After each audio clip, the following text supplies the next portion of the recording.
कि यह बात आरएसएस के जो लोग हैं उनको दिमाग में घुस गई है कि अगर इस्लाम के भीतर स्ट्रक्चर बनाया जा सकता है, क्रिश्चियनिटी के भीतर स्ट्रक्चर बनाया जा सकता है, तो हिंदुओं के भीतर स्ट्रक्चर क्यों नहीं बनाया जा सकता है।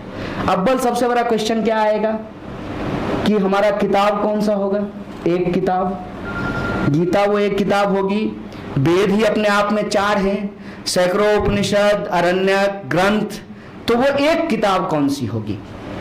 तो इनके दिमाग में कहीं ना कहीं ये बात है कि मनुस्मृति जो है वो एक किताब हो सकती है, वो एक लॉ एंड ऑर्डर को चलाने का, वो स्टेट को चलाने का एक फॉर्म हो सकता है। दूसरा कि भगवान कौन से होंगे, कैसा भगवान आप लेकर के आएंगे। तो मैं आपको एक चीज याद दिलाना चाहता हूं, जब से राम मंदिर आंदोलन शुरू हुआ है उसके बाद से राम की एक अलग तस्वीर आपके मोबाइल पे, आपके टीवी स्क्रीन पे और विभिन्न बैनरों पे आपको दिखता होगा। वो राम सीता के साथ नहीं है, वो राम लक्ष्मण के साथ नहीं है, उस राम के चरण में हनुमान भी नहीं बैठे हुए हैं, वो राम अकेले हैं, बिल्कुल अकेले हैं। और आप जानते हैं कि हमारे देश में कौन सारे लोग जो हैं अकेले हो जाते हैं और फिर जिंदगी का मजा उठाते हैं। आपको भली भांति ये बात पता है, वो अकेले हैं और वो खड़े नहीं हैं, शांत नहीं है, सौम्य नहीं है। आप एक गाना सुने ना, ठुमक ठुमक चलत रामचंद्र बाजत पैजनिया, ये आप सुने होंगे ये गाना, कि राम जो उनका बचपना भी है, वो घुसक के चलते हैं, गिरते हैं, उसमें एक मानवीय चित्रण है।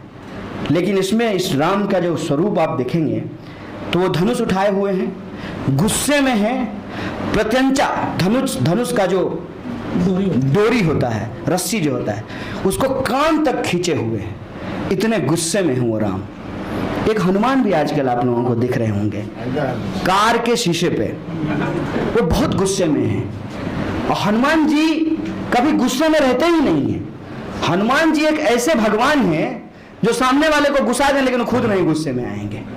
जब वो लंका जलाने के लिए गए तो रावण को इतना परेशान कर दिए कि रावण गुस्से से जलने लगा, इतना रावण को वो तंग कर दिए।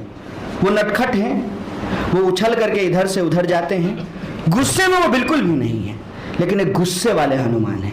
क्यों? क्योंकि एक कोशिश की जा रही है, मिलिटराइजेशन ऑफ हिंदू धर्म जो है और भारत की जो संस्कृति है उसको जब आप गौर से देखेंगे, एक तो ये बहुत विविध है और विविध होने के चलते ये बहुत अलग अलग आपको दिखेगा और ये एकजुट भी है, एक साथ भी है। अगर आप रामायण की ही चर्चा करें तो भारत में एक रामायण नहीं है, सैकड़ों रामायण लिखे गए हैं और हर इलाके की अपनी एक रामायण है और उसकी अपनी एक कहानी है।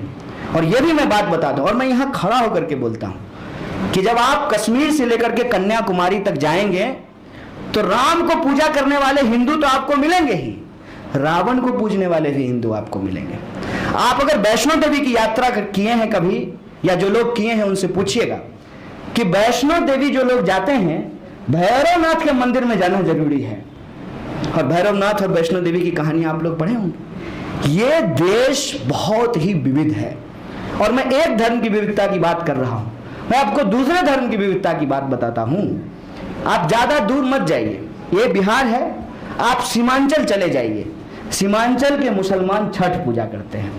अभी छठ आएगा, अगर मैं झूठ बोल रहा हूं तो आप जा करके चेक कर लीजिए इस बात को। बिहार में, खास करके बिहार और बंगाल की सीमा पे जो रहने वाली मुस्लिम आबादी है, मुस्लिम महिलाएं आपको सिंदूर लगाती हुई दिखेंगी। आप ये चेक कर लीजिए, सब मैं फैक्ट बता रहा हूं आपको। आप हिंदू की बात करते हैं, एक सेक्ट है जिस सेक्ट के बारे में आपको कर्नाटका के जो लिंगायत लोग हैं उनके प्रैक्टिस को जाकर के आप देखिए। वो लाशों को जलाते नहीं हैं, वो लाशों को दफनाते हैं। और बसवन्ना ने जो परंपरा शुरू की थी, बसवन्ना वहां के एक बहुत बड़े सोशल रिफॉर्मर हुए थे, वो लाशों को दफनाते हैं और दफना देने के बाद उसके ऊपर वो जो मिट्टी से ढकते हैं, शिव का एक लिंग उसके ऊपर रख देते हैं। और बसवन्ना में यह बात साफ साफ कही गई, वो जो शिव का लिंग है वो अब उसको शिव का लिंग कहते हैं। उन्होंने अपनी परंपरा में यह बात कही कि मनुष्य का जो लिंग है वही भगवान है, वही ईश्वर है। ईश्वर आपके बाहर नहीं है, आपके शरीर के भीतर ही ईश्वर है। और मैंने कई सारे सेवाइटों को ये देखा है कि जब वो गंगा स्नान करते हैं तो अपनी उंगली को यूं करके उसके ऊपर जल ढारते हैं, उनके लिए वही लिंग का रूप धारण कर लेता है। इतनी परंपराएं हैं, इतनी संस्कृति है, और इसकी जो विविधता है, इस विविधता से, और इसका जो कास्ट स्ट्रक्चर है, मैं सिर्फ इसको ग्लोरीफाई नहीं कर रहा हूं। इसमें सहिष्णुता है तो असहिष्णुता भी है, इसमें समानता है तो असमानता भी है, इसमें शांति है तो क्रोध भी है, इसमें न्याय है तो अन्याय भी है। मैं ग्लोरीफाई नहीं कर रहा हूं, लेकिन इसकी जो एक्चुअल हिस्ट्री है, जो इसकी स्थिति है, मैं उसको बता रहा हूं। और इसी संस्कृति की विविधता को ध्यान में रख करके हिंदुस्तान का फेडरल स्ट्रक्चर तैयार किया गया, और उसमें प्रस्तावना में ही यह बात लिखी गई कि किसी भी व्यक्ति को उसका फेथ, बिलीफ, रिलीजन मानने से उसको रोका नहीं जाएगा। हिंदुस्तान का सेकुलरिज्म यूरोप के सेकुलरिज्म की तरह नहीं है, इसमें जमीन आसमान का फर्क है। हिंदुस्तान का सेकुलरिज्म मूल रूप से इस भावना को एक्सप्रेस करता है कि यह सर्वधर्म संभाव की बात करता है। आपको जो मानना है आप मानिए, आपके ईश्वर हैं, आपके आराध्य हैं, आपके अल्लाह हैं, आपके यीशु हैं, आपके बुद्ध हैं, आपके महावीर हैं, आपको जैसे उनकी आराधना करनी है आप कीजिए, स्टेट उसमें इंटरवीन नहीं करेगा। लेकिन आप देखिए कि आज स्टेट रिलीजन को आधार बना करके जो स्टेट का फेडरल स्ट्रक्चर है उसमें इंटरवीन कर रहा है। देश हमेशा देश के लोगों से बनता है।